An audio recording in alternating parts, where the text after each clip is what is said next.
بسم الله الرحمن الرحيم. إن المسلمين والمسلمات والمؤمنين والمؤمنات والقانتين والقانتات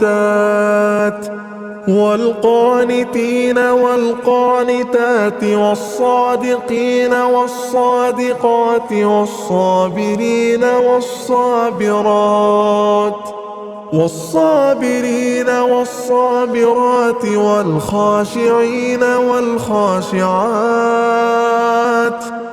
والخاشعين والخاشعات والمتصدقين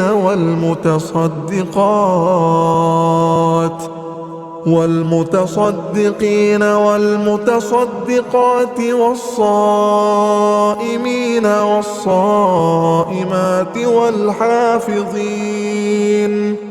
والحافظين فروجهم والحافظات والذاكرين الله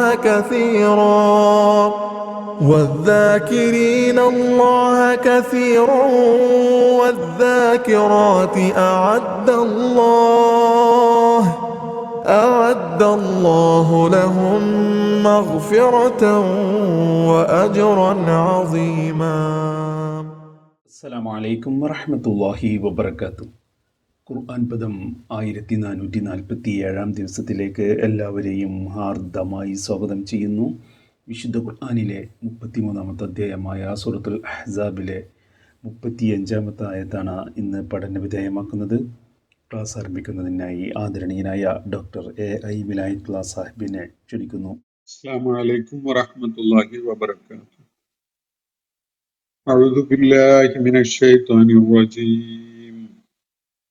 بسم الله الرحمن الرحيم.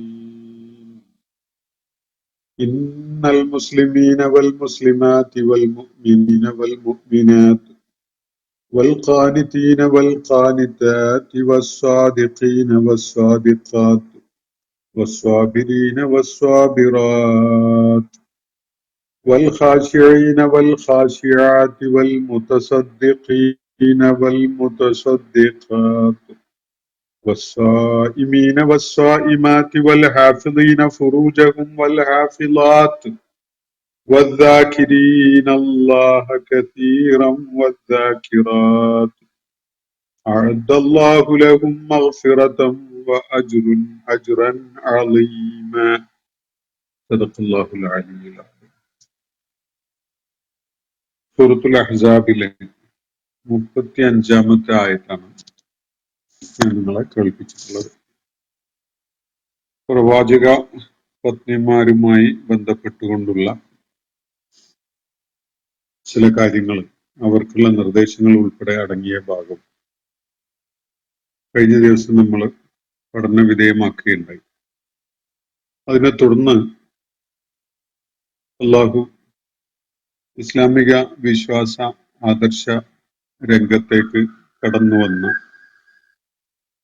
ആളുകളുടെ അവർക്ക് അനിവാര്യമായും ഉണ്ടാകേണ്ട ചില ഗുണവിശേഷണങ്ങൾ വളരെ സംക്ഷിപ്തമായ വാക്കുകളിലായി കേവലം ഒരേ ഒരു ആയത്തിലായിട്ട് ആറ്റിക്കുറുക്കി പറയുകയാണ് ഇന്ന് നമ്മൾ വായിച്ചു വെച്ചിട്ടുള്ള ഈ 35-ാമത്തെ ആയത്തിലായിട്ട്.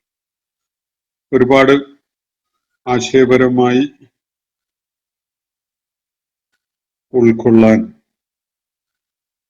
ധാരാളം കാര്യങ്ങൾ അടങ്ങിയിട്ടുള്ള ഒരു ആയത്താണ്. ഞാൻ അതിലേക്ക് കടക്കുന്നതിന്റെ മുമ്പായി കഴിഞ്ഞ ദിവസം നമ്മൾ പഠന വിധേയമാക്കിയ ആയത്തുകൾ, ഹിജാബ് സംബന്ധമായ നിർദ്ദേശങ്ങൾ അടങ്ങിയിട്ടുള്ള ആയത്തുകൾ, അവയുടെ വിശദീകരണവുമായി ബന്ധപ്പെട്ട ചില കാര്യങ്ങൾ കൂടി ശ്രദ്ധയിൽ കൊണ്ടുവരേണ്ടതുണ്ട് എന്നത് സൂചിപ്പിച്ചിട്ടുണ്ടായിരുന്നു. അതിന്റെ വിവരണം കഴിഞ്ഞ ദിവസം നമുക്ക് സമയക്കുറവ് കാരണമായിട്ട് പൂർത്തിയാക്കാൻ സാധിച്ചിട്ടുണ്ടായിരുന്നില്ല. ഞാൻ ആ ആയത്തുകളുടെ ശേഷിക്കുന്ന കാര്യങ്ങൾ കൂടി പറഞ്ഞ് ഈ ആയത്തിലേക്ക് തിരികെ വരാം. അവിടെ അള്ളാഹുവിന്റെ പ്രവാചക പത്നിമാരെ അഭിസംബോധന ചെയ്തുകൊണ്ടാണ് അള്ളാഹു ചില നിർദ്ദേശങ്ങൾ നൽകുന്നത് നമ്മൾ കാണുകയുണ്ടായത്. യാ നിസാ നബി എന്ന് വിളിച്ചുകൊണ്ടാണ്. അതുപോലെ അതിനിടക്ക് അഹ്ലൽ ബൈത്ത് എന്ന ഒരു പ്രയോഗവും നടത്തിക്കൊണ്ടാണ് അവിടെ കാര്യങ്ങൾ പറയുന്നത്. പ്രവാചക പത്നിമാർക്കുള്ള ഉപദേശമാണ്, നിർദ്ദേശങ്ങളാണ്. അതോടൊപ്പം തന്നെ അത് മുഴുവൻ സത്യവും പാഠം ഉൾക്കൊള്ളാൻ അവർക്ക് കൂടി മാർഗദർശകമാകുന്ന ആശയങ്ങൾ അടങ്ങിയിട്ടുള്ള ആയത്തുകളാണ്. ഒന്നാമതായിട്ട് അവിടെ പ്രവാചക പത്നിമാരെ ഉണർത്തുകയുണ്ടായത്, നിങ്ങൾ മറ്റ് സ്ത്രീകളെന്നും പോലെയല്ല, വളരെ ഉത്തരവാദിത്വമുള്ള ഒരു പദവിയിലാണ് നിങ്ങളുള്ളത്. അതുകൊണ്ട് നിങ്ങളായിരിക്കണം ഏറ്റവും ഉത്തമമായ മാതൃകകളാവേണ്ടത് വിശ്വാസികളുടെ സമൂഹത്തിനെ സംബന്ധിച്ചിടത്തോളം. അതുകൊണ്ട് നിങ്ങൾ അള്ളാഹുവിനെ ഭയപ്പെടുന്ന തഖ്വയുടെ ജീവിത മാർഗം അവലംബിക്കുന്ന ആളുകളാണെങ്കിൽ നിങ്ങൾ സംസാരത്തിൽ കൊഞ്ചിക്കുഴയുന്ന ഒരു നിലപാട് സ്വീകരിക്കരുത്. അത് ഹൃദയത്തിൽ മനസ്സിൽ രോഗബാധയുള്ള ആളുകളുടെ കാര്യത്തിൽ ആവശ്യമില്ലാത്ത ചിന്തകളും വേണ്ടാത്ത തോന്നലുകളും ഒക്കെ സൃഷ്ടിക്കാൻ കാരണമാകും. അതുപോലെ ഏറ്റവും ഉത്തമമായ, ഏറ്റവും നന്മ അടങ്ങിയ കാര്യങ്ങൾ സംസാരിക്കുന്നവരായി മാറുക എന്നതാണ് ഒന്നാമത്തെ ആയത്തിൽ അവിടെ നിർദ്ദേശിക്കപ്പെടുകയുണ്ടായത്. തുടർന്ന് നിങ്ങൾ നിങ്ങളുടെ വീടുകളിൽ സുരക്ഷിതമായി അതുപോലെ ശാന്തിയും സമാധാനവും ഒക്കെ അനുഭവിച്ചുകൊണ്ട് അടങ്ങി ഒതുങ്ങി കഴിയുന്നവരാവുക. വല തബറജ്ന തബറുജൽ ജാഹിലിയത്തിൽ ഊല, പഴയ ജാഹിലിയത്തിന്റെ ആ ഉളയ്ക്കലും അഴിഞ്ഞാട്ടവും ഒന്നും നിങ്ങൾ കാണിക്കരുത്. അതിന്റെ പ്രകടനാത്മകത അധിഷ്ഠിതമായിട്ടുള്ള രീതികൾ, അത് വസ്ത്രധാരണത്തിലും ശരീരഭാഷയിലൊന്നും നിങ്ങൾ പിന്തുടരരുത്. മറിച്ച് നിങ്ങൾ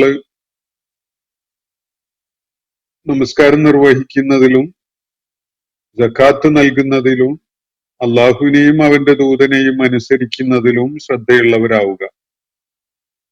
തീർച്ചയായിട്ടും അള്ളാഹു ഉദ്ദേശിക്കുന്നത് നിങ്ങളിൽ നിന്ന് സകലവിധ മാലിന്യങ്ങളും നീക്കം ചെയ്യുക എന്നതാണ്. അതുപോലെ നിങ്ങളെ ഏറ്റവും ഉത്തമമായ വിധത്തിൽ ശുദ്ധീകരിക്കുക എന്നതുമാണ് എന്നാണ് അവിടെ പറയുന്നത്. അഹ്ലൽ ബൈത്ത് എന്ന് വിളിച്ചുകൊണ്ടാണ് അവിടെ പ്രത്യേകമായിട്ട് ഉണർത്തുന്നത്. അപ്പൊ ഇത് സംബന്ധമായിട്ട് മനസ്സിലാക്കേണ്ട പ്രാധാന്യമുള്ള ഒരു കാര്യം, പലപ്പോഴും ഈ അഹ്ലൽ ബൈത്ത് എന്ന പ്രയോഗം ഇക്കാലത്ത് ചില വ്യക്തികളിലും കുടുംബങ്ങളിലുമായിട്ട് പരിമിതപ്പെടുത്തുന്ന ഒരു പ്രവണത ഇസ്ലാമിക സമൂഹത്തിൽ കടന്നുകൂടിയിട്ടുണ്ട്. അടിസ്ഥാനരഹിതമായ ഒരു കാര്യമാണത്. ഒരു ഹദീസിനെ അടിസ്ഥാനപ്പെടുത്തിക്കൊണ്ടാണ് അങ്ങനെ ഒരു ധാരണ പ്രചരിപ്പിക്കപ്പെട്ടിട്ടുള്ളത്. അലി റളിയല്ലാഹു അൻഹുവും അദ്ദേഹത്തിന്റെ പത്നി നബി സല്ലല്ലാഹു അലൈഹി വസല്ലമയുടെ പുത്രി ഫാത്തിമ റളിയല്ലാഹു അൻഹയും അവരുടെ പുത്രന്മാരായ ഹസൻ, ഹുസൈൻ, ഈ 4 പേരടങ്ങുന്ന ഒരു സംഘം അവരുടെ മേലൊരു തുണി വിരിച്ചുകൊണ്ട് അല്ലെങ്കിൽ തുണി കൊണ്ട് പുതപ്പിച്ചുകൊണ്ട് അവര് എന്റെ അഹ്ലു ബൈത്താണ് എന്ന് നബി സല്ലല്ലാഹു അലൈഹി വസല്ലം പറയുന്ന ഒരു സംഭവം യഥാർത്ഥത്തിൽ വിശുദ്ധ ഖുർആനിൽ അഹ്ലുൽ ബൈത്ത് എന്നത് 3-4 തവണ പരാമർശിക്കുന്ന ആ പ്രയോഗം വരുന്നത് നമുക്ക് കാണാൻ കഴിയും. ഈ ഹദീസിന് നൽകപ്പെട്ടിരിക്കുന്ന വിശദീകരണം ഒരു തെറ്റിദ്ധാരണ ഉണ്ടാക്കുന്ന സംഗതിയാണ്. അള്ളാഹുവിന്റെ പ്രവാചകന്റെ എല്ലാ പത്നിമാരും അടങ്ങിയ കുടുംബത്തെ പരാമർശിച്ചുകൊണ്ടാണ് ഖുർആൻ അഹ്ലുൽ ബൈത്ത് എന്ന് ഇവിടെ സൂചിപ്പിച്ചിട്ടുള്ളത്. അതുപോലെ ആ പ്രയോഗവും അങ്ങനെ തന്നെയാണ്. അപ്പൊ സ്വാഭാവികമായിട്ടും ആ ഒരു ഗണത്തില് വരാതിരിക്കുന്ന ഒരു വിഭാഗം, പക്ഷേ നബി സല്ലല്ലാഹു അലൈഹി വസല്ലമയുടെ എക്സ്റ്റെൻഡഡ് ആയ ഫാമിലി എന്നുള്ള അർത്ഥത്തില് അലി റളിയല്ലാഹു അൻഹുവും നബി സല്ലല്ലാഹു അലൈഹി വസല്ലമയുടെ പുത്രിയും അവരുടെ മക്കളും ഒക്കെ അടങ്ങുന്ന അവര് കൂടി അഹ്ലുൽ ബൈത്താണ് എന്നത് ഉറപ്പിക്കുന്ന എന്ന് വ്യക്തമാക്കുന്ന ഒരു സംഭവമാണ് അവിടെ പരാമർശിക്കപ്പെട്ടിട്ടുള്ളത്. അപ്പൊ ഇങ്ങനെ നബി സല്ലല്ലാഹു അലൈഹി വസല്ലം ഈ അഹ്ലുൽ ബൈത്ത് എന്നുള്ള നിലക്ക് അവരെ പരാമർശിച്ചുകൊണ്ട് സംസാരിച്ചപ്പോ ആ സംഭവം ആയിഷ റളിയല്ലാഹു അൻഹ റിപ്പോർട്ട് ചെയ്യുന്നുണ്ട്. അപ്പൊ ആ ഘട്ടത്തിൽ ആയിഷ റളിയല്ലാഹു അൻഹ അള്ളാഹുവിന്റെ പ്രവാചകനോട് പറഞ്ഞത്, പ്രവാചകരെ, ഞാനും അങ്ങയുടെ അഹ്ലു ബൈത്ത് തന്നെയാണല്ലോ, എന്നെയും കൂടി ഈ പുതപ്പിക്കുന്നതിൽ ഉൾപ്പെടുത്തണം എന്നുള്ള നിലക്ക്. അപ്പൊ നബി സല്ലല്ലാഹു അലൈഹി വസല്ലം പറഞ്ഞത്, നീ ഒന്ന് മാറി നിൽക്കുക, നീ പുണ്യവതി തന്നെയാണ്, നീ പുണ്യമുള്ളവള് തന്നെയാണ് എന്ന് പറഞ്ഞുകൊണ്ട്. പക്ഷെ ഇവിടെ പലരും പല തെറ്റിദ്ധാരണയും പ്രചരിപ്പിച്ചിട്ടുള്ളത് ആയിഷ റളിയല്ലാഹു അൻഹയെ ഈ അഹ്ലുൽ ബൈത്തിൽ നിന്ന് മാറ്റി നിർത്തിയതാണ് എന്ന വിധത്തിലാണ്. അതൊരു അടിസ്ഥാനരഹിതമായ കാര്യമാണ്. നബി സല്ലല്ലാഹു അലൈഹി വസല്ലമക്ക് 8-9 ഭാര്യമാരുണ്ടായിരുന്നതാണ്. അവരൊക്കെയും തന്നെ അഹ്ലു ബൈത്തായിട്ട് വിശുദ്ധ ഖുർആൻ ഇവിടെ പരാമർശിച്ചത് നമുക്ക് കാണാൻ കഴിയും. യഥാർത്ഥത്തിൽ ആ വിവരണത്തിൽ വരാതിരിക്കാൻ സാധ്യതയുള്ള ഒരു സംഘത്തെ ചേർത്ത് പിടിച്ചുകൊണ്ട് നബി സല്ലല്ലാഹു അലൈഹി വസല്ലം അവരെയും കൂടി തങ്ങളുടെ അഹ്ലു ബൈത്താണ് എന്ന് വിശദമാക്കുന്ന ഒരു സംഭവമാണത്.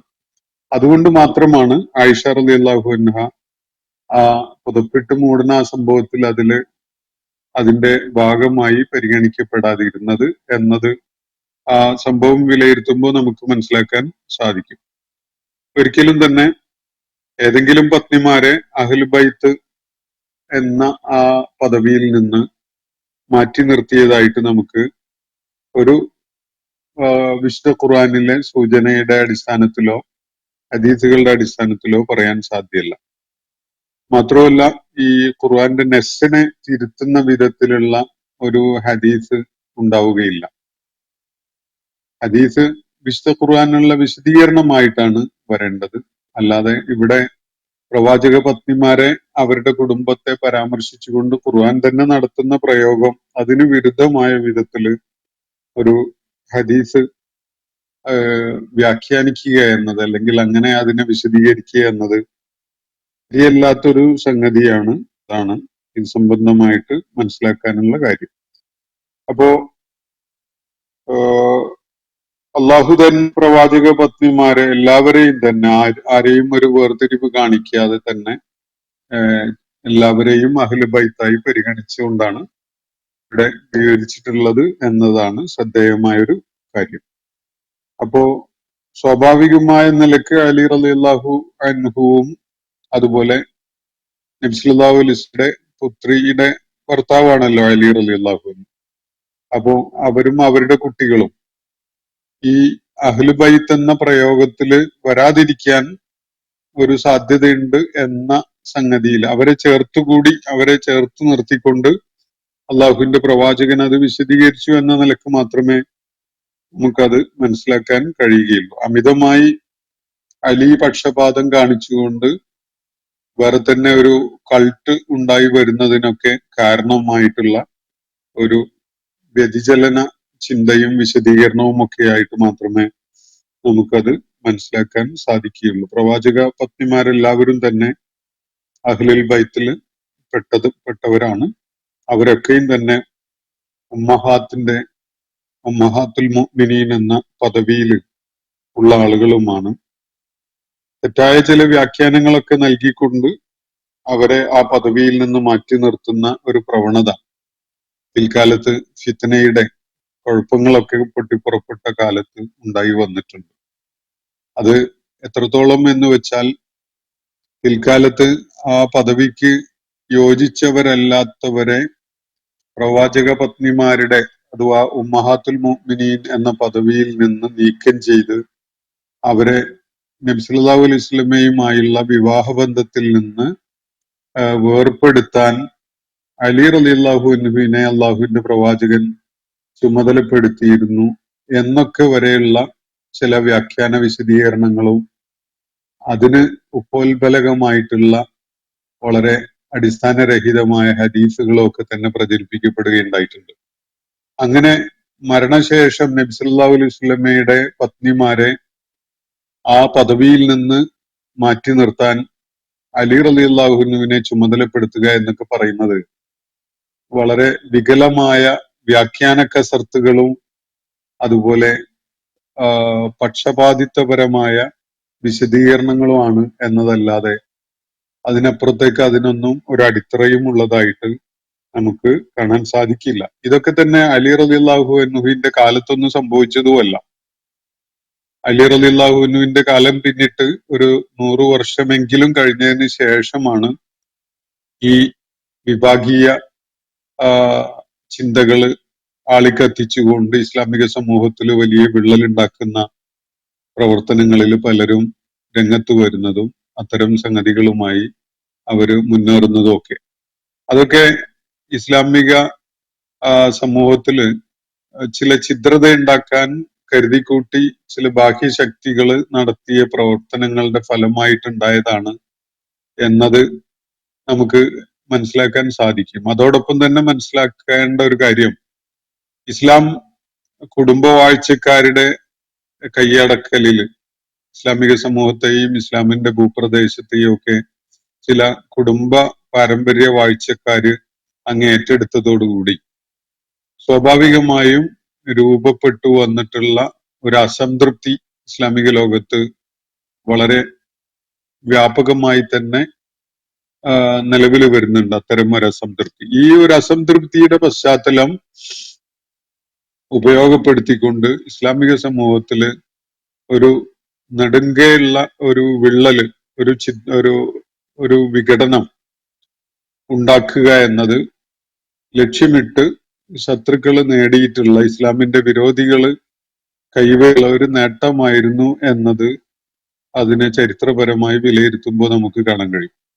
അപ്പൊ ഇത് കേവലം ഏതെങ്കിലും ഒരു പക്ഷത്തെ പൂർണ്ണമായി ആക്ഷേപിക്കേണ്ട, കുറ്റപ്പെടുത്തേണ്ട ഒരു കാര്യമല്ല. യഥാർത്ഥത്തില് ഷിയഅത്തു അലി എന്ന പേരിൽ രംഗത്ത് വന്ന ഒരു വിഭാഗത്തെ പൂർണ്ണമായി ഇസ്ലാം എന്ന് വെളിയിലാണ് എന്ന് പറഞ്ഞുകൊണ്ട് അവരെ ആക്ഷേപിക്കുന്നതിനോ, ഇനി അതല്ല ഈ രാജവാഴ്ചയിലേക്ക് ഇസ്ലാമിനെ കൊണ്ടുപോയ ആ വിഭാഗം, അത്തരം ആളുകളും അല്ലെങ്കിൽ അങ്ങനെ അധികാരം കൈയാളിയ ആളുകളും തന്നെ ഇപ്പോഴും അഹ്ലു സുന്നത്ത് വൽ ജമാഅ എന്ന പേരിൽ അറിയപ്പെട്ടിരുന്ന പണ്ഡിതന്മാരും വിഭാഗങ്ങളും ഒക്കെ തന്നെ ഈ അധികാര സ്ഥാനങ്ങളുടെ കാര്യത്തില് മൗനം അവലംബിച്ചത് യഥാർത്ഥത്തിൽ ഈ അധികാരം കൈയാളിയ ആളുകൾക്ക് ഒരു ഒത്താശ ചെയ്തു കൊടുക്കുന്ന പോലെ ആയി മാറിയിട്ടുണ്ട് ഫലത്തില്.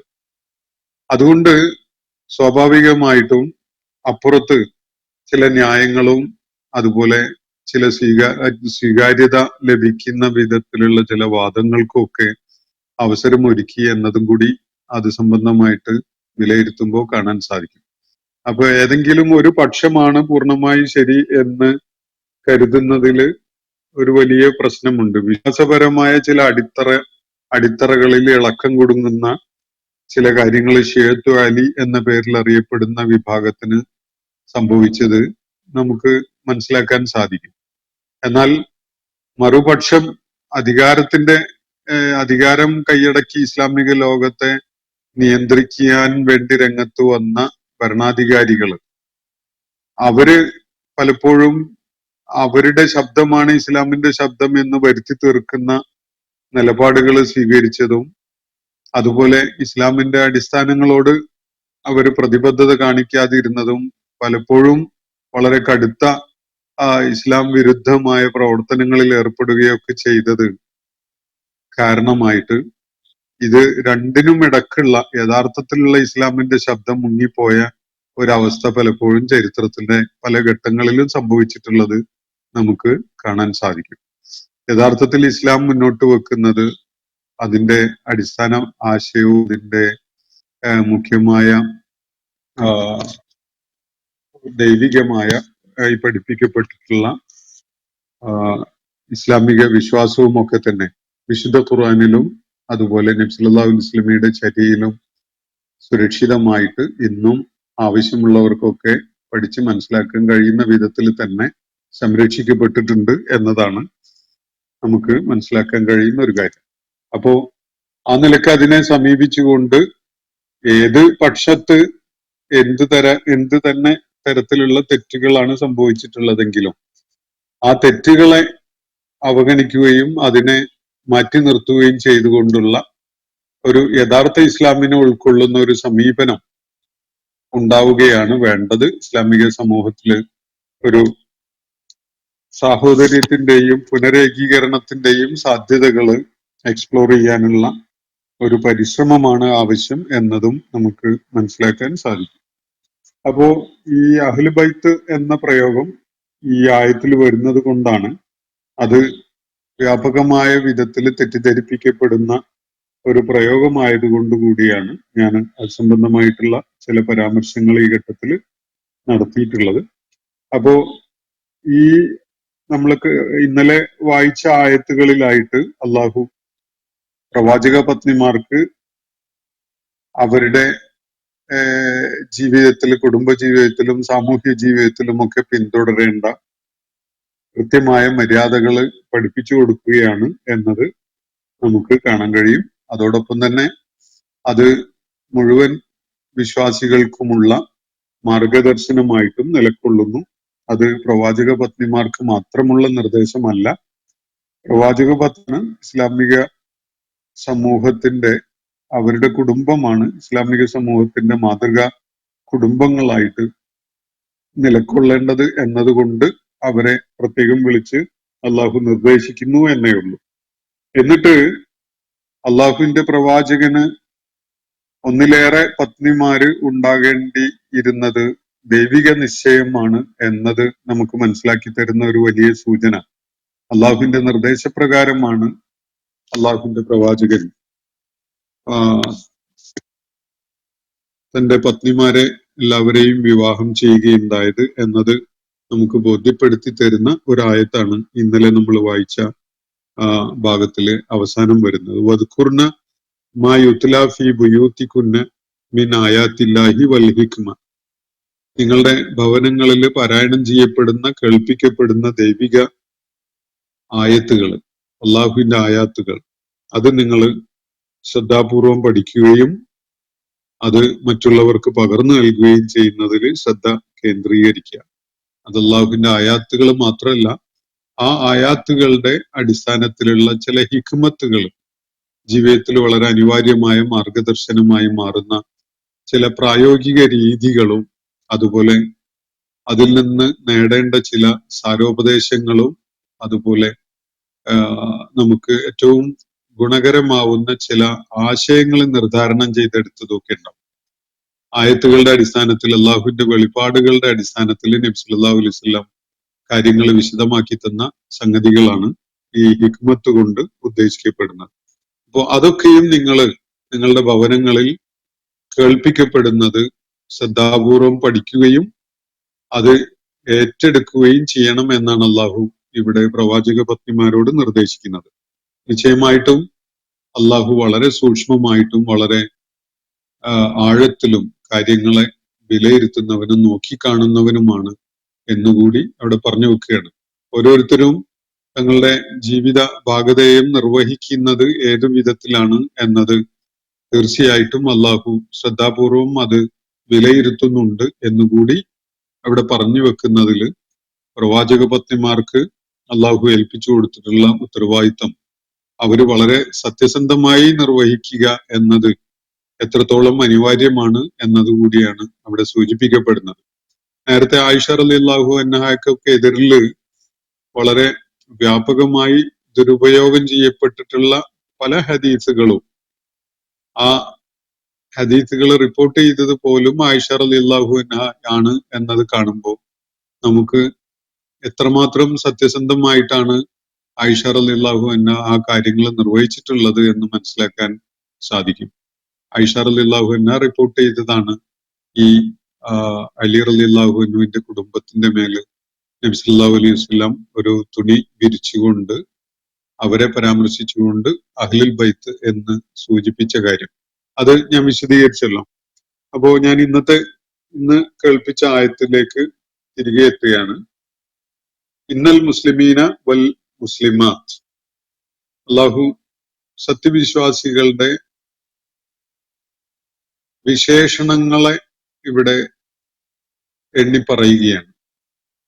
നിശ്ചയമായിട്ടും അള്ളാഹുവിന്റെ ഈ ദൈവിക ജീവിത വ്യവസ്ഥയായ ഇസ്ലാമിലേക്ക് പ്രവേശിച്ച ആളുകൾ, മുസ്ലിം എന്ന് പറഞ്ഞാൽ അതാണല്ലോ, ഇന്നൽ മുസ്ലിമീന വൽ മുസ്ലിമാത്ത്. അള്ളാഹുവിന്റെ ഈ ദൈവിക വ്യവസ്ഥയിൽ പ്രവേശിച്ച ആണുങ്ങളും പെണ്ണുങ്ങളും. ഇവിടെ ആണുങ്ങളെയും പെണ്ണുങ്ങളെയും പ്രത്യേകമായിട്ടാണ് അള്ളാഹു പരാമർശിക്കുന്നത്. യാതൊരു വിധത്തിലുള്ള ഡിസ്ക്രിമിനേഷനും അപ്ലൈ ചെയ്യാതെ അള്ളാഹുവിന്റെ ദീനിന്റെ മാർഗത്തിലേക്ക് വന്ന പുരുഷന്മാർ ഇന്നൽ മുസ്ലിമീൻ, അതിനെ തുടർന്ന് വൽ മുസ്ലിമാത്ത്, അങ്ങനെയുള്ള സ്ത്രീകൾ, അള്ളാഹുവിന്റെ ദീനിന്റെ ഈ ദൈവിക വ്യവസ്ഥയിലേക്ക് കടന്നു വന്ന, വിശ്വാസ മാർഗം അവലംബിച്ച, സ്വീകരിച്ച, സ്വയം അള്ളാഹുവിന്റെ വ്യവസ്ഥക്ക് കീഴ്പ്പെട്ട ആണുങ്ങളും പെണ്ണുങ്ങളും. വൽ മുഅ്മിനീന വൽ മുഅ്മിനാത്ത്, മനസ്സ് തട്ടിക്കൊണ്ട് ആഴത്തിൽ തന്നെ ഉൾക്കൊണ്ടുകൊണ്ട് വിശ്വാസം ഉൾക്കൊണ്ട, അംഗീകരിച്ച ആണുങ്ങളും പെണ്ണുങ്ങളും. വൽ മുഅ്മിനീന വൽ മുഅ്മിനാത്ത്, മുഅ്മിനുകളും മുഅ്മിനത്തുകളും. വൽ ഖാനിതീന വൽ ഖാനിതാത്ത്, വിധേയപ്പെടുക അല്ലെങ്കിൽ അനുസരണം കാണിക്കുക, അങ്ങനെയുള്ള ആണുങ്ങളും അതുപോലെയുള്ള പെണ്ണുങ്ങളും. മുസ്ലിമായി തന്നെ വിശ്വാസം ഉൾക്കൊണ്ട് തന്നെ പലപ്പോഴും അനുസരണക്കേട് കാണിക്കുന്ന ദൈവിക നിർദ്ദേശങ്ങളെയോ പ്രവാചക അധ്യാപനങ്ങളെയോ വകവെക്കാതെ ജീവിക്കുന്ന ആളുകൾ ഉണ്ടാകാം. പക്ഷെ അള്ളാഹുവിടെ പ്രത്യേകമായിട്ട് എടുത്തു പറയുന്ന ഈ വിഭാഗം ആളുകൾ, അവര് അള്ളാഹുവിന്റെയും അവന്റെ ദൂതന്റെയും നിർദ്ദേശങ്ങളെ പൂർണ്ണമായിട്ട് അനുസരിക്കാനും അവയ്ക്ക് വിധേയപ്പെടാനും സന്നദ്ധരായ ആളുകളാണ്. വസ്വാദിഖീന വസ്വാദിഖാത്ത്, സ്വാദിഖ് എന്ന് പറഞ്ഞാൽ സത്യസന്ധത കാണിക്കുന്നവരാണ്. സ്വാദിഖത്ത് എന്ന് പറഞ്ഞാൽ സത്യസന്ധത കാണിക്കുന്ന പെണ്ണുങ്ങളാണ്. അപ്പൊ സ്വാദിഖുകളും സ്വാദിഖത്തുകളും സത്യസന്ധതയോടുകൂടി അള്ളാഹുവിന്റെ ദീനിനെ പൂർണ്ണമായി ഉൾക്കൊണ്ടുകൊണ്ട് സ്വീകരിച്ച ആണുങ്ങളും പെണ്ണുങ്ങളും. വസ്വാബിരീന വസ്വാബിറാത്ത്, ഇവിടെ നേരത്തെ പറഞ്ഞ മുസ്ലിം, മുഅ്മിന്, ഖാനിത്ത്, സ്വാദിഖ്, ഈ 4 പ്രത്യേകതകളുമുള്ള ആളുകൾ സ്വാഭാവികമായിട്ടും അവരുടെ വിശ്വാസപരമായ ജീവിത പ്രയാണത്തില് പല വിധത്തിലുള്ള പരീക്ഷണങ്ങൾക്കും വിധേയരാകും. അത്തരം ഘട്ടങ്ങളിൽ സഹനം അവലംബിക്കുന്നവർ എന്നാണ് തുടർന്നുള്ള പ്രയോഗം സൂചിപ്പിക്കുന്നത്. വസ്വാബിരീന വസ്വാബിറാത്ത്, ക്ഷമ അവലംബിക്കുന്നവര്, സഹനം അവലംബിക്കുന്ന ആണുങ്ങളും പെണ്ണുങ്ങളും. വൽ ഖാശിഈന വൽ ഖാശിയാത്ത്, അതുപോലെ ഭയഭക്തി കാണിക്കുന്നവരും ഭയഭക്തി കാണിക്കുന്ന ആണുങ്ങളും ഭയഭക്തി കാണിക്കുന്ന പെണ്ണുങ്ങളും. മുഖ്യമായിട്ടും ആരാധനാ കർമ്മങ്ങളിലും അതുപോലെ ജീവിത വ്യവഹാരങ്ങളിലും ഒക്കെ തന്നെ അള്ളാഹുവിനോടുള്ള ഭയപ്പാട് നിലനിർത്തുന്ന, അല്ലെങ്കിൽ ഭയപ്പാടോടുകൂടി കാര്യങ്ങൾ നിർവഹിക്കുന്ന ആണുങ്ങളെയും പെണ്ണുങ്ങളെയുമാണ് ഇവിടെ സൂചിപ്പിക്കുന്നത്. നമസ്കാരത്തില് അള്ളാഹുവിനെ കുറിച്ചുള്ള ഓർമ്മയും ശ്രദ്ധയും കരുതലും ഒക്കെ ഉണ്ടാകുന്നതിനാണ് ഖുശൂ എന്ന് പറയാം. അപ്പൊ ഇവിടെ വൽ ഖാശിഈന വൽ ഖാശിയാത്ത്,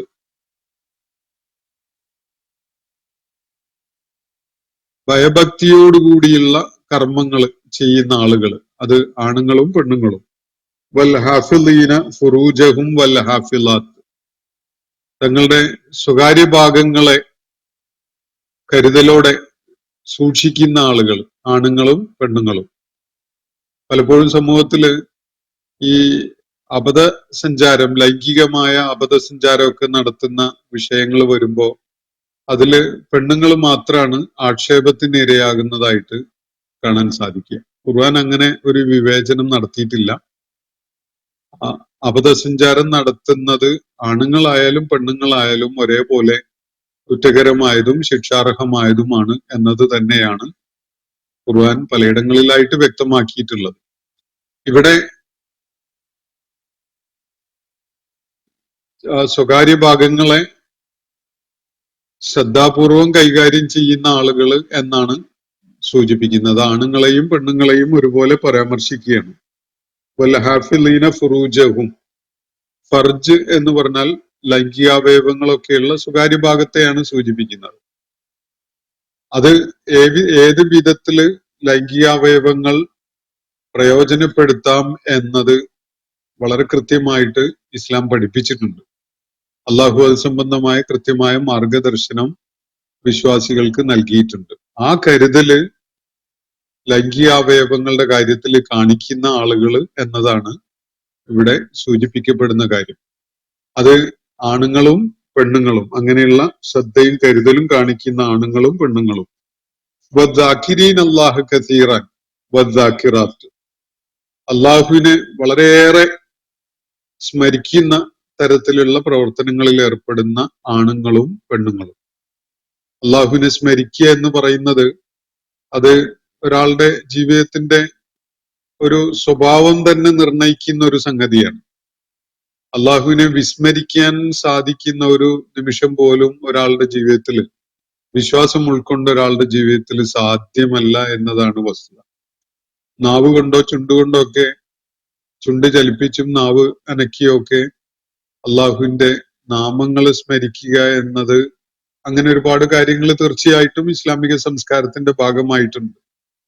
ഇൻഷാ അല്ലാ, മാഷാ അല്ലാ, സുബ്ഹാൻ അല്ലാ പോലെയുള്ള പ്രയോഗങ്ങള് പലപ്പോഴും, അസ്തഗ്ഫിറുല്ലാ പോലെയുള്ള ദിക്റുകളൊക്കെ തന്നെ ഇസ്ലാമിക ജീവിതത്തിന്റെ അനിവാര്യമായ ഘടകങ്ങളാണ് എന്നത് യാതൊരു സംശയമില്ലാത്ത കാര്യമാണ്. എന്നാൽ അള്ളാഹുവിനെ സ്മരിക്കുന്ന, ഏറെയേറെ സ്മരിക്കുന്ന വിശ്വാസികൾ എന്ന് പറയുമ്പോൾ അവരുടെ ഹൃദയസ്പന്ദനം പോലും, നാഡിമിടിപ്പ് പോലും, അവരുടെ ഓരോ നിമിഷവും തന്നെയും അള്ളാഹുവിനെ കുറിച്ചുള്ള സ്മരണ കൊണ്ട് നിയന്ത്രിതമായിരിക്കും എന്നതാണ് ഇവിടെ സൂചിപ്പിക്കപ്പെടുന്ന കാര്യം. ഭക്ഷണം കഴിക്കുന്നത്, വസ്ത്രം ധരിക്കുന്നത്, മലമൂത്ര വിസർജനം ചെയ്യുന്നത്, കുളി നിർവഹിക്കുന്നത്, വുളു നിർവഹിക്കുന്നത്, ആളുകളുമായുള്ള സംസാരം തുടങ്ങുന്നത്, അത് അവസാനിപ്പിക്കുന്നത്, അങ്ങനെ തുടങ്ങിയിട്ട് ജീവിതത്തിന്റെ ഓരോരോ നിമിഷവും അള്ളാഹുവിന്റെ സ്മരണ ഉള്ളതാക്കി മാറ്റുക എന്നത് ഇസ്ലാമിക സംസ്കാരത്തിന്റെ, നബി സല്ലല്ലാഹു അലൈഹി വസല്ലം പഠിപ്പിച്ചിട്ടുള്ള സുന്നത്തിന്റെ തന്നെ ഭാഗമായ ഒരു കാര്യമാണ്. അള്ളാഹുവിനെ വിസ്മരിക്കുന്ന ഒരു സമയം ഒരു വിശ്വാസിയുടെ ഉണർവിലുള്ള ഒരു അവസ്ഥയിൽ ഉണ്ടാകുക തന്നെ സാധ്യമല്ലാത്ത വിധത്തില് അത് അവന്റെ ഹൃദയത്തിന്റെ ചലനവും നാഡിമിടിപ്പുകളും ഒക്കെ പോലെ അവന്റെ ഭാഗമായി മാറുന്ന ഒരു സംഗതിയാണ്. അള്ളാഹു കൂടെ സൂചിപ്പിക്കുന്നത് വദ്ദാക്കിരീൻ അല്ലാഹ കസീറൻ വദ്ദാക്കിറാത്ത് എന്നാണ്. അള്ളാഹുവിനെ ധാരാളമായി സ്മരിക്കുന്നവർ, അള്ളാഹുവിനെ ദിക്ർ ചെയ്യുന്നവർ എന്ന് വേണമെങ്കിൽ പറയാം. അങ്ങനെ ദിക്ർ ചെയ്യാൻ നബി സല്ലല്ലാഹു അലൈഹി വസല്ലം ധാരാളമായിട്ട് പ്രോത്സാഹിപ്പിച്ചതും കാണാം. പക്ഷെ അത് കേവലം ദിക്ർ എന്ന നാവ് കൊണ്ടോ ചുണ്ടുകൊണ്ടോ ചെയ്യുന്ന ഒരു പ്രവൃത്തി മാത്രമല്ല. അത് ഒരാളുടെ ശ്വാസോച്ഛ്വാസത്തിൽ വരെ ഈ അള്ളാഹുവിനെ കുറിച്ചുള്ള ഓർമ്മ, അല്ലെങ്കിൽ അള്ളാഹുവിനെ സ്മരിക്കുന്ന വിധത്തിലുള്ള ഒരു കാര്യം ഒരു വിശ്വാസിയുടെ എല്ലാ കാര്യങ്ങളിലും ഉണ്ടാകും.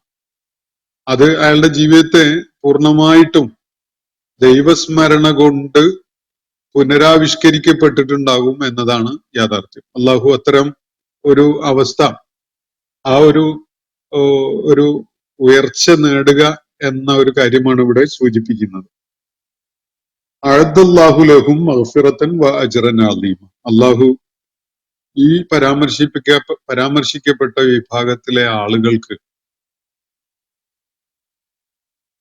പാപമോചനം ഒരുക്കിയിട്ടുണ്ട്. അതുപോലെ തന്നെ വളരെ മഹത്തരമായ പ്രതിഫലവും ഒരുക്കിയിട്ടുണ്ട് എന്നാണ് ഇവിടെ പറയുന്നത്.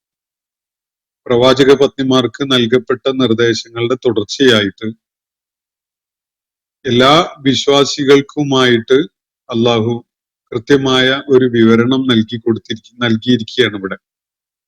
അള്ളാഹുവിന്റെ മഗ്ഫിറത്ത് ലഭിക്കാനും അതുപോലെ ഏറ്റവും മഹത്തരമായ പ്രതിഫലം പ്രതിഫലം നേടാൻ അർഹതയുള്ളവരായി മാറുവാനും ഏതൊക്കെ വിശേഷണങ്ങൾക്കാണ് ഒരു സത്യവിശ്വാസി യോഗ്യനായിരിക്കേണ്ടത് എന്നതാണ് ഇവിടെ വ്യക്തമാക്കപ്പെട്ടിട്ടുള്ളത്. പ്രവാചക പത്നിമാർക്ക് തീർച്ചയായിട്ടും ഇതില് മുന്തിയ പങ്ക് തന്നെയുണ്ട് ഇത്തരം ഒരു മാതൃകയായി മാറുന്നതിൽ. എന്നിട്ട് മുഴുവൻ വിശ്വാസികളുടെയും കാര്യത്തിൽ അവർ അള്ളാഹുവിന്റെ മഗ്ഫിറത്ത് ലഭിക്കാൻ അർഹരാകുന്നതിനും അതുപോലെ ഏറ്റവും മഹത്തരമായ പ്രതിഫലത്തിന് അർഹരായി മാറുന്നതിനും എന്തൊക്കെ വിശേഷണങ്ങൾ ഉള്ള ആളുകളായിട്ട് മാറേണ്ടതുണ്ട് എന്നതാണ് അള്ളാഹുവിടെ ഈ ആയത്തിൽ വ്യക്തമാക്കിയിരിക്കുന്നത്. അവര് മുസ്ലിം ആവണം, മുഅ്മിനാവണം, ഖാനിത്താവണം, സാദിഖാവണം, സ്വാബിറാവണം, ഖാശിയാവണം, മുതസദ്ദിഖാവണം, സ്വായിമാവണം. അവിടെ ഞാൻ വിവരിക്കാൻ വിട്ടുപോയി എന്ന് തോന്നുന്നു. വസ്വായിമീന വസ്വായിമാത്ത്. സ്വായിമീൻ എന്ന് പറഞ്ഞാൽ വ്രതമനുഷ്ഠിക്കുന്നവരാണ്. ഉടനെ തന്നെ വ്രതമനുഷ്ഠിക്കുന്ന സ്ത്രീകളെയും പരാമർശിക്കുകയാണ്. വസ്വായിമാത്ത് വൽ ഹാഫിലീന ഫുറൂജഹും. അത് അവരുടെ ഗുഹ്യാവയവങ്ങളെ, ലൈംഗികാവയവങ്ങളുടെ കാര്യത്തിൽ വളരെ വലിയ ശ്രദ്ധയുള്ളവരാവണം. അതുപോലെ വൽ ഹാഫിലാത്തി, അത് ലൈംഗികാവയവങ്ങളെ ശ്രദ്ധ പാലിക്കുന്ന അല്ലെങ്കിൽ അതിന്റെ കരുതൽ കാണിക്കുന്ന സ്ത്രീകളെ പരാമർശിക്കുന്ന പ്രയോഗമാണ്. അള്ളാഹുവിനേറെ സ്മരിക്കുന്നവരാവണം. അപ്പൊ ഈ കാര്യങ്ങളൊക്കെ ചേർത്ത് വെക്കുമ്പോൾ, ഈ ഗുണവിശേഷണങ്ങളൊക്കെ ഒരാളുടെ ജീവിതത്തിൽ പ്രയോഗത്തിൽ കൊണ്ടുവരുമ്പോൾ അയാൾ തീർച്ചയായിട്ടും അള്ളാഹുവിന്റെ മഗ്ഫിറത്തിനും അതുപോലെ തന്നെ ഈ മഹത്തരമായ പ്രതിഫലത്തിനും അർഹനായി മാറുന്നു എന്നതാണ് ഈ ആയത്ത് വ്യക്തമാക്കുന്നത്. ഇത് സത്യവിശ്വാസികളെ സംബന്ധിച്ചിടത്തോളം ഒരു ചെക്ക് ലിസ്റ്റ് ആണ്. ഞാൻ വിജയം വരിക്കുമോ ഇല്ലേ എന്നത് ഉറപ്പുവരുത്താൻ വേണ്ടിയുള്ള ഒരു ചെക്ക് ലിസ്റ്റ് ആണ്. ഓരോരുത്തർക്കും സ്വയം പരിശോധിച്ച് നോക്കാം. ഞാൻ മുസ്ലിം ആയിട്ടുണ്ടോ? അള്ളാഹുവിന്റെ ദൈവിക വ്യവസ്ഥ അംഗീകരിച്ചുകൊണ്ട് അതിന് വിധേയപ്പെട്ട് അതിലേക്ക് കടന്നു വന്നിട്ടുണ്ടോ? നമ്പർ 1. രണ്ടാമത്തത്, എന്റെ വിശ്വാസം ഉള്ളിൽ തട്ടിക്കൊണ്ടുള്ള, എന്റെ ഹൃദയാന്തരാളങ്ങളിൽ നിന്ന് തന്നെ രൂപപ്പെട്ടു വന്ന അതിന്റെ ചൈതന്യം ഉൾക്കൊണ്ടുകൊണ്ടുള്ള വിശ്വാസമായിട്ടുണ്ടോ? ഞാനൊരു മുഅ്മിനായിട്ടുണ്ടോ? മൂന്നാമതായിട്ട്, ഞാനൊരു ഖാനിത്തായിട്ടുണ്ടോ? മുസ്ലിമും മുഅ്മിനുമായാൽ തന്നെ ഖാനിത്തായിക്കൊള്ളണമെന്നില്ല. ഖാനിത്ത് എന്ന് പറഞ്ഞാൽ ഞാനിത് ദൈവിക നിർദ്ദേശങ്ങൾ, പ്രവാചകന്റെ അധ്യാപനങ്ങളൊക്കെ തന്നെ അനുസരിക്കാനും പൂർണ്ണമായി അതിന് വിധേയപ്പെടാനും സന്നദ്ധനായിട്ടുണ്ടോ എന്നതാണ്. അപ്പോ ആ വിധേയപ്പെടാനുള്ള സന്നദ്ധതയും അനുസരിക്കാനുള്ള സന്നദ്ധതയും ഒക്കെ ഉണ്ടാകുമ്പോഴാണ് ഒരാൾ ഖാനിത്താവുക. അതുപോലെ സ്വാദിഖായിട്ടുണ്ടോ? സത്യസന്ധത എന്റെ ജീവിതത്തിന്റെ ഭാഗമായിട്ടുണ്ടോ? സത്യമല്ലാത്ത യാതൊന്നും അംഗീകരിക്കാത്ത, സത്യസന്ധമായ മാർഗങ്ങളല്ലാത്ത യാതൊന്നും ജീവിതത്തിൽ പിന്തുടരൂലാത്ത ഒരാളായിട്ട് ഞാൻ നിലകൊള്ളുന്നുണ്ടോ? നമ്മൾ തന്നെ പരിശോധിക്കാം. നമ്മുടെ ജീവിതത്തിന്റെ എല്ലാ രംഗങ്ങളിലും സത്യസന്ധരാവാൻ നമുക്ക് സാധിക്കുന്നുണ്ടോ? ഇതാണ് സ്വാദിഖായിട്ടുണ്ടോ എന്ന ഇതിനുള്ള ടെസ്റ്റ്. ചിലര് രാഷ്ട്രീയത്തിൽ വേറെ പലതും ആകും. അതുപോലെ ജീവിത വ്യവഹാരങ്ങളിൽ, കച്ചവടം, അതുപോലെ സാമ്പത്തിക ഇടപാടുകൾ, ഇതിലൊക്കെ തന്നെ പലപ്പോഴും മുസ്ലിമാണ്, പക്ഷെ അയാളെ വിശ്വസിക്കാൻ പറ്റൂല എന്ന് പറയുന്ന ഒരവസ്ഥയിലായിരിക്കും. കച്ചവട കാര്യങ്ങളിലൊക്കെ, ഇടപാടുകളിലൊക്കെ ശ്രദ്ധയില്ലാത്ത, അന്യരുടെ അവകാശങ്ങളെ പിടിച്ചു വെക്കുന്ന അല്ലെങ്കിൽ നൽകുന്നതിന് ഒരു വ്യഗ്രത കാണിക്കാത്ത സ്വഭാവമുള്ള അങ്ങനെയുള്ള ആളുകളൊന്നും സ്വാദിഖുകളാവില്ല. സത്യസന്ധത അവരുടെ ജീവിതത്തിന്റെ ശ്രദ്ധേയമായ ഒരു ക്വാളിറ്റി ആയി മാറുമ്പോഴാണ് അള്ളാഹുവിടെ വിവരിച്ച ഈ വിവരണങ്ങൾക്ക് അവര് യോജിച്ചവരായിട്ട് മാറുക. അതുപോലെ വസ്വാബിരീന വസ്വാബിറാത്ത് എന്നാണല്ലോ തുടർന്ന് പറഞ്ഞത്. സഹനം അവലംബിക്കാൻ നമുക്ക് കഴിയുന്നുണ്ടോ? ജീവിതത്തിൽ പല അവസ്ഥകളും ഉണ്ടാവും. സന്തോഷദായകമായ അവസ്ഥ ഉണ്ടാവും, വല്ലാത്ത പ്രയാസം നേരിടുന്ന തരം അവസ്ഥ ഉണ്ടാവും, പ്രതിസന്ധികളുടെ അവസ്ഥ ഉണ്ടാവും. ആ ഘട്ടങ്ങളിൽ സഹനം അവലംബിക്കാൻ നമുക്ക് സാധിക്കുന്നുണ്ടോ എന്നതാണ് ഈ ഇവിടുത്തെ ഒരു ടെസ്റ്റ്. അപ്പൊ ഞാൻ പറഞ്ഞല്ലോ ഇതൊരു ചെക്ക് ലിസ്റ്റ് ആണ്. അപ്പൊ ഇതില് ഓരോരുത്തർക്കും സ്വന്തം പൊസിഷൻ എവിടെയാണ് എന്നത്, ഏതൊക്കെ വിശേഷണങ്ങൾക്ക് ഞാൻ യോജിച്ചവനാണ് എന്നത് തീരുമാനിക്കാൻ കഴിയും. വൽ ഖാശിഈന വൽ ഖാശിആത്ത്, ഭയഭക്തിയുള്ള ആളുകളാണോ? അള്ളാഹുവിന്റെ മുന്നിൽ വന്ന് നമസ്കാരമൊക്കെ നിർവഹിക്കുമ്പോ അള്ളാഹുവിനെ കുറിച്ചുള്ള ഓർമ്മ നമ്മുടെ മനസ്സിൽ വലിയ ചലനം ഉണ്ടാക്കുന്നുണ്ടോ? അതോ പൂർണ്ണമായി അശ്രദ്ധയിൽ അങ്ങനെ മുഴുകി പോകുന്ന നമ്മുടെ ചിന്തയും ആലോചനയും ഒക്കെ തന്നെ വേറെ പലതിലുമായി അള്ളാഹുവിനെ ഓർക്കുക പോലും ചെയ്യാത്ത, ഭയഭക്തി എന്നൊരു സംഗതി പോലും ഇല്ലാത്ത വിധത്തിലാണോ നമ്മൾ ഇതൊക്കെ നിർവഹിക്കുന്നത്? അതുപോലെ വൽ മുതസദ്ദിഖീന, ദാനധർമ്മങ്ങൾ ചെയ്യുന്നവര്, ആ ഭാഗവും ഞാൻ വിട്ടുപോയോ എന്നൊരു സംശയം. മുതസദ്ദിഖീന എന്ന് പറഞ്ഞ സദഖ ചെയ്യുന്നവരാണ്. വൽ മുതസദ്ദിഖാത്തി, മുതസദ്ദിഖാത്ത് എന്ന് പറഞ്ഞ സദഖ ചെയ്യുന്ന സ്ത്രീകള്. നിർബന്ധമായ സക്കാത്ത് കർമ്മം പോലെ തന്നെ സദഖ ഐച്ഛികമായി ചെയ്യുന്ന ദാനധർമ്മങ്ങൾ, ഇതൊക്കെയും ഉൾപ്പെടുന്ന ഒരു പ്രയോഗമാണിത്. അപ്പൊ ധാരാളമായിട്ട് ദാനധർമ്മങ്ങൾ ചെയ്യുന്നവര്, അതുപോലെ വസ്വാഇമീന വസ്വാഇമാത്ത്, അള്ളാഹുവിന്റെ തൃപ്തി മാത്രം ആഗ്രഹിച്ചുകൊണ്ട് വ്രതമനുഷ്ഠിക്കുന്ന ആളുകൾ. വൽ ഹാഫിളീന ഫുറൂജഹും വൽ ഹാഫിളാത്ത്, ലൈംഗിക അവയവങ്ങളുടെ കാര്യത്തിൽ വലിയ ശ്രദ്ധയും സൂക്ഷ്മതയും കാണിക്കുന്ന ആളുകൾ, അങ്ങനെയുള്ള സ്ത്രീകൾ. വദ്ദാക്കിരീൻ അല്ലാഹ കതീറൻ വദ്ദാക്കിറാത്ത്, അള്ളാഹുവിനെ ധാരാളമായി സ്മരിക്കുന്നവരും അങ്ങനെയുള്ള ആണുങ്ങളും അങ്ങനെയുള്ള പെണ്ണുങ്ങളും. ഈ വിവരണങ്ങളാണ്. അപ്പൊ നമുക്ക് ഈ ഒരു ചെക്ക് ലിസ്റ്റ് വെച്ചുകൊണ്ട് നമ്മളെ തന്നെ വിലയിരുത്തുകയും നമ്മുടെ സ്കോറ് ഈ ചെക്ക് ലിസ്റ്റ് പ്രകാരം എത്രയാണ് എന്നത് തീരുമാനിക്കുകയും ചെയ്യാം. നമ്മൾ ദുർബലമായിരിക്കുന്നത് ഏതൊക്കെ കാര്യങ്ങളിലാണ്, ഏതൊക്കെ വിശേഷണങ്ങളാണ് നമുക്ക് വളരെയേറെ ചേരുന്നത്, ഏതൊക്കെയാണ് നമുക്ക് വേണ്ടത്ര ചേരാത്തത് എന്നൊക്കെ നമുക്ക് ഇത് വെച്ചുകൊണ്ട് വിലയിരുത്തുകയും തീരുമാനിക്കുകയൊക്കെ ചെയ്യാൻ സാധിക്കും. എന്നിട്ട് വീഴ്ച വരുന്ന, പോരായ്ക വരുന്ന മേഖലകളിൽ കൂടുതൽ ശ്രദ്ധ പതിപ്പിക്കാനും ആ ക്വാളിറ്റി, ആ വിശേഷണത്തിന് കൂടി ഞാൻ അർഹനാണ് എന്നത് സ്വയം ബോധ്യപ്പെടുത്തുന്ന വിധത്തിൽ ജീവിതത്തിൽ പരിവർത്തനം ഉണ്ടാക്കാനും ഒക്കെ എല്ലാവർക്കും ഈ ആയത്തിന്റെ അടിസ്ഥാനത്തിൽ സാധിക്കും. അള്ളാഹുയുടെ വലിയൊരു വാഗ്ദാനമാണ് നൽകിയിരിക്കുന്നത്. അഅദ്ദല്ലാഹു ലഹും മഗ്ഫിറത്തൻ വഅജ്റൻ അളീമ. ഈ ഗുണവിശേഷണങ്ങൾക്ക് യോജിക്കുന്ന ആളുകൾക്ക്, ഈ പ്രത്യേകതകൾ ജീവിതത്തിൽ കൈവരിച്ചിട്ടുള്ള ആളുകൾ, അവർക്കായി അള്ളാഹു മഗ്ഫിറത്ത്, അതുപോലെ തന്നെ അജ്റുൻ അളീം, പാപമോചനവും അതുപോലെ മഹത്തരമായ പ്രതിഫലവും ഒരുക്കി വെച്ചിരിക്കുന്നു എന്ന് കൃത്യമായിട്ടും അള്ളാഹു നമ്മെ ബോധ്യപ്പെടുത്തുകയാണ് ഈ ആയത്തിൽ. വിശ്വാസി സമൂഹം ഇസ്ലാം പഠിപ്പിക്കുന്ന ആ മര്യാദകളും മൂല്യങ്ങളും ഒക്കെ ജീവിതത്തിൽ കൊണ്ടുവരുമ്പോൾ ഇവിടെ പരാമർശിക്കപ്പെട്ടിട്ടുള്ള സകല വിശേഷണങ്ങൾക്കും യോജിച്ചവരായി മാറും. അള്ളാഹു സുബ്ഹാനഹു വ തആല ഈ വിശേഷണങ്ങളെ പൂർണ്ണമായി, അതിന്റെ പരമാവധി അതിനോട് യോജിച്ച വിധത്തിലുള്ള ജീവിതം നിർവഹിച്ചുകൊണ്ട് അള്ളാഹുവിനെ കണ്ടുമുട്ടാൻ സാധിക്കുന്ന സൗഭാഗ്യവാന്മാരിൽ നമ്മെ എല്ലാവരെയും ഉൾപ്പെടുത്തുമാറാവട്ടെ. വാഖിർ ദഅ്വാന അനിൽ ഹംദുലില്ലാഹി റബ്ബിൽ ആലമീൻ. അസ്സലാമു അലൈക്കും വറഹ്മത്തുള്ളാഹി വബറകാതുഹു. ഇന്നത്തെ ഖുർആൻ പദം ഇവിടെ സമാപിക്കുന്നു. ഖുർആൻ പഠനത്തിൽ പങ്കെടുത്ത എല്ലാവർക്കും അല്ലാഹു അർഹമായ പ്രതിഫലം നൽകി അനുഗ്രഹിക്കട്ടെ. വആഖിർ ദഅ്വാന അനിൽ ഹംദുലില്ലാഹി റബ്ബിൽ ആലമീൻ. അസ്സലാമു അലൈക്കും വറഹ്മത്തുള്ളാഹി വബറകാതുഹു.